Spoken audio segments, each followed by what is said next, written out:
जय जगन्नाथ नमस्कार। आसतु नजर पकेबा मयूरभंज जिलार आज टॉप न्यूज अपडेट कौन कौन सब रही किंतु तापूर्व आपण मानक गोटे अनुरोध वीडियोटी को संपूर्ण देखंतु आ जो मैंने प्रथम करी चैनल को आछंती सब्सक्राइब करंतु जाफल प्रत्येक नूतन वीडियो नोटिफिकेशन आपण सर्वप्रथम पाई परिबे। आज प्रथम खबर पालबणी स्थित मद दुकान सम्मुखर मृतदेह उद्धार। बुधवार सकाळ प्राय 11 घटिका समय यह मृतदेह उद्धार होईछि। तेबे मृत युवक जनक हेले मयूरभंज जिला सोड़ियापदा थाना अंतर्गत कृष्ण पात्र बोली जमापड़ी। से बारिपदारे रहुवा बेले एक घरोई कंपानी शोरूम रे कार्यरत थिले। अन्यपटे सोनगड़िया ठारे भड़ा सूत्र से रोते। तेबे होली पालन अवसर में पालबणीर मद दुकान सम्मुख में राति पर्यंत सांग सहित उपस्थित थिले। तेबे अन्यपटे से घर को आसी नथिले। घर को न आसबारु तांको खोजाखोजी करबा परे पालबणी निकटस्थ मद काउंटर सम्मुख में मृतदेह पड़ी स्थानीय लोके देखते। अन्यपटे टाउन थाना पुलिस घटनास्थल में पहुंची मृतदेह उद्धार कर पोस्टमार्टम करने बारिपदा पीआर मेडिकल रे भर्ती करथिले। एने थाना रे एक अपमृत्यु मामला रुजु होईछि। परवर्ती खबर विषय थाना सभागृह रे 2 पुलिस अधिकारी अवसरकालीन संबर्धना सभा अनुष्ठित। 2 पुलिस अधिकारी अवसरकालीन संबर्धना सभा अनुष्ठित हो जाइछि। मयूरभंज जिला विषय थाना रे एएसआई विनायक बेहरा एवं कनेस्टेबल राजेंद्र गिरी को विषय थाना परिसर रे थिबा सभागृह रे बुधवार अपराह्न 2 घटिका समय अवसरकालीन संबर्धना करा जायतिला। विषय थाना सभागृह रे थाना अधिकारिणी मिनी भईको सभापतित्व रे अनुष्ठित सभा रे एसडीपीओ गोकुलानंद साहू अवसरप्राप्त 2 अधिकारी को पुष्पगुच्छ दे स्वागत करथिले। शेष रे थानार समस्त अधिकारी एवं कर्मचारी प्रमुख उभय 2 जनकर परवर्ती जीवन मंगलमय हेउ बोली प्रार्थना करथिले। परवर्ती खबर बागड़ा अंचल 4 जन को डकायती केस रे बांधिला पुलिस। एक डकायती केस रे मयूरभंज जिला सोड़ियापदा पुलिस अपराह्न 3टा समय 4 जन को गिरफ्त करछि। सूचना मुताबक सोड़ियापदा थाना अंतर्गत उफालगड़िया पंचायत मुर्गा पहाड़ी ग्रामर चाष एवं फसल रे जल जोगाण पाई एक पानी टांकी कार्य निर्माण होउछि। बागड़ा अंचल 4 जन युवक चंदन पात्र, सुखदेव नायक, समीर मुर्मू, पीरू हेमरम मिसी विलंबित राति रे पानी टांकी रे निर्माण होउथबा स्थल को जाई सेठारे थिबा लेबर मानकु मारपीट करी जोर जबरदस्त कटर मेसिन एवं विभिन्न दरकारी यंत्रपाति डकायती करी चंपट मारथिले। लेबर माने सोड़ियापदा थाना रे लिखित अभियोग पर 4 जन डकायत को पुलिस गिरफ्त करने सह कटर मेसिन एवं विभिन्न यंत्रांश जबत करछि। केस नंबर 46/24 रे एक मामला रुजु पर 4 जन अभियुक्तों को कोर्ट चालान करा जायथिबार सूचना मिलछि। परवर्ती खबर दारगाढ़ाई निकट 2 जनक मध्य मारपीट गंडगोल वीडियो भाइराल।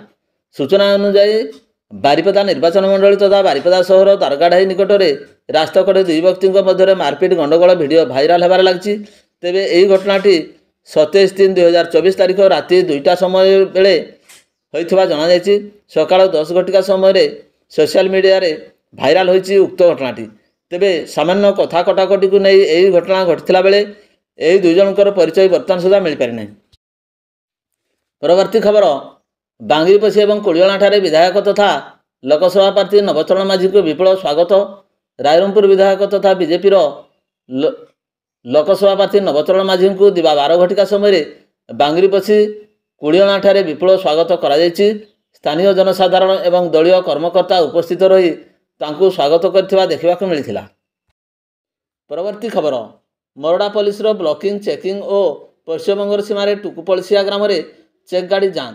आगामी साधारण निर्वाचन को नहीं निर्वाचन आचरण विधि लागू होगा पर मयूरभंज जिला मोरडा पुलिस पक्षर तत्परता प्रकाश पाइबा देखा मिली। मोरडा थाना अधिकारी सत्यनारायण बल नेतृत्व में मोरडा थाना पुलिस एवं चित्रोड़ा फांडी पुलिस विभिन्न गाँव को गाँव परिदर्शन कार्यक्रम करने सहित जनसाधारण सहित आलोचना करथिबा देखा मिली। यही परिप्रेक्षी में अपराह्न 3टा समय ब्लॉक झिंक्रिया एवं नुआगाँ पंचायत रे पादचला पेट्रोलिंग करने सहित स्टाटिस्टिकल चेकपोस्ट करी जांच करिथिला पुलिस। तेबे यही थाना अंतर्गत ओडिशा बॉर्डर सीमांत टुकुपलसिया ग्राम रे चेकपोस्ट करी विभिन्न गाड़ी मोटर यान को जांच करुथिबा देखा मिली। परवर्ती खबर अजणा बोलेरो धक्का 5 बाइक आरोही गुरुतर। सूचना योग्य जे संध्या 7 घटिका समय उदुला थाना अंतर्गत उदुला कलेज छक निकट में एक अजणा बोलेरो धक्का 5 जन बाइक आरोही गुरुतर भाव आहत हो उदुला डाक्तखाना चिकित्सा निमंते भर्ती होती। ତେବେ ବୋଲେରୋଟି କାହାର ଜଣାପଡ଼ିନଥିବା ବେଳେ ଗୁରୁତରଙ୍କ ଭିତରୁ ଜଣଙ୍କର ଅବସ୍ଥା ସଙ୍କଟାପନ୍ନ ହେବାରୁ ତାଙ୍କୁ ପିଆରଏମ୍ ମେଡିକାଲକୁ ଚିକିତ୍ସା ନିମନ୍ତେ ସ୍ଥାନାନ୍ତରିତ କରାଯାଇଥିବାର ସୂଚନା ମିଳିଛି। ପରବର୍ତ୍ତୀ ଖବର, ଖୁଣ୍ଟା ଥାନାରେ ଜନୈକ ନାବାଳିକାକୁ ଅପହରଣ ଅଭିଯୋଗ ହୋଇଥିବା ମାମଲାରେ ପୁଲିସ ସମ୍ପୃକ୍ତ ନାବାଳିକାକୁ ଉଦ୍ଧାର କରିଛି। ତେବେ ପୃଥକ ଘଟଣାରେ ଅନ୍ୟ ଏକ ଗ୍ରାମରେ ଜଣେ ନାବାଳିକା ଅପହରଣ ହୋଇଥିବା ଅଭିଯୋଗରେ ବୁଧବାର ପୁଣି ଏକ ମାମଲା ରୁଜୁ ହୋଇଛି। ଗତ 22 ତାରିଖରେ ଖୁଣ୍ଟା ଥାନା ଅଞ୍ଚଳରୁ ଜନୈକ ନାବାଳିକା 17 ବର୍ଷିଆ ଏକ ଉଚ୍ଚ ମାଧ୍ୟମିକ ବିଦ୍ୟାଳୟକୁ ଅଧ୍ୟୟନ ପାଇଁ ଯାଇଥିବା ବେଳେ ତାଙ୍କୁ ଅପହରଣ କରାଯାଇଥିବା ନାବାଳିକାର ବାପା ଅଭିଯୋଗ କରିଥିଲେ। ପୁଲିସ ଅନୁସନ୍ଧାନ କରିବା ପରେ ରାଇରଙ୍ଗପୁର ଅଞ୍ଚଳରୁ ସମ୍ପୃକ୍ତ ନାବାଳିକାକୁ ଉଦ୍ଧାର କରାଯାଇଥିଲା। ସେହିପରି ଅନ୍ୟ ଏକ ଗ୍ରାମର ଜଣେ ନାବାଳିକା 17 ବର୍ଷଙ୍କୁ ଗତ 25 ତାରିଖରେ ଅପହରଣ କରାଯାଇଥିବା ଜଣାଯାଇଛି। ଏନେଇ ବୁଧବାର ଅଭିଯୋଗ ହୋଇଛି। ସମ୍ପୃକ୍ତ ନାବାଳିକାର ବାପା ନଥିବା ବେଳେ ତାର କକା ଖୁଣ୍ଟା ଥାନାରେ ଅଭିଯୋଗ କରିଛନ୍ତି। ପରବର୍ତ୍ତୀ ଖବର, ମୟୂରଭଞ୍ଜ ଜିଲ୍ଲାର ବିଜାତଳା ଗାଁରେ ହେଟାବାଘ ଆତଙ୍କ ଦେଖାଦେଇଛି। ଗତ ସୋମବାର ବିଳମ୍ବିତ ରାତିରେ ହେଟାବାଘ ବ୍ଲକ ଅଧ୍ୟକ୍ଷା ରାଣୀ ମୁର୍ମୁଙ୍କ ଘରୁ ବର୍ଷକର ଏକ ବାଛୁରୀକୁ ଗୁହାଳ ଘରୁ ଉଠାଇ ନେଇ ମାରିଦେଇଥିବା ଜଣାଯାଇଛି। ଗୁହାଳ କବାଟ ସେଦିନ ରାତିରେ ଠିକ୍ ଭାବରେ ବନ୍ଦ ନଥିବାରୁ ଏହି ଘଟଣା ଘଟିଥିବା ଅନୁମାନ କରାଯାଉଛି। ବନ ବିଭାଗ କର୍ମଚାରୀ ଘଟଣାସ୍ଥଳ ଅନୁଧ୍ୟାନ କରିଛନ୍ତି। ହେଟାବାଘର ଗତିବିଧି ଉପରେ ବନ ବିଭାଗ ନଜର ରଖିଛି ବୋଲି ବିଭାଗ ପକ୍ଷରୁ କୁହାଯାଇଛି। ତେବେ ଏହି ଦଳରେ ପ୍ରାୟ 5ଟି ହେଟାବାଘ ଆତଙ୍କ ଚଳାଇଥିବା ବେଳେ ଗୃହପାଳିତ ପଶୁମାନଙ୍କ ପାଇଁ ଏହା ସ୍ଥାନୀୟ ଅଞ୍ଚଳରେ ବିପଦ ସୃଷ୍ଟି କରିଛି।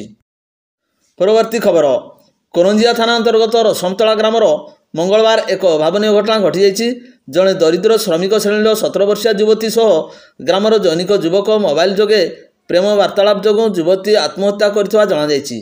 ଗତକାଲି ସକାଳ ପ୍ରାୟ 10ଟା ସମୟରେ ଯୁବତୀ ପାଖକୁ ପ୍ରେମିକା ବାରମ୍ବାର ଫୋନ୍ କରିଥିଲା। ଏହା ଦେଖି ଯୁବତୀଙ୍କ ବାପା ଝିଅକୁ ଗାଳିଗୁଲଜ କରିଥିଲେ।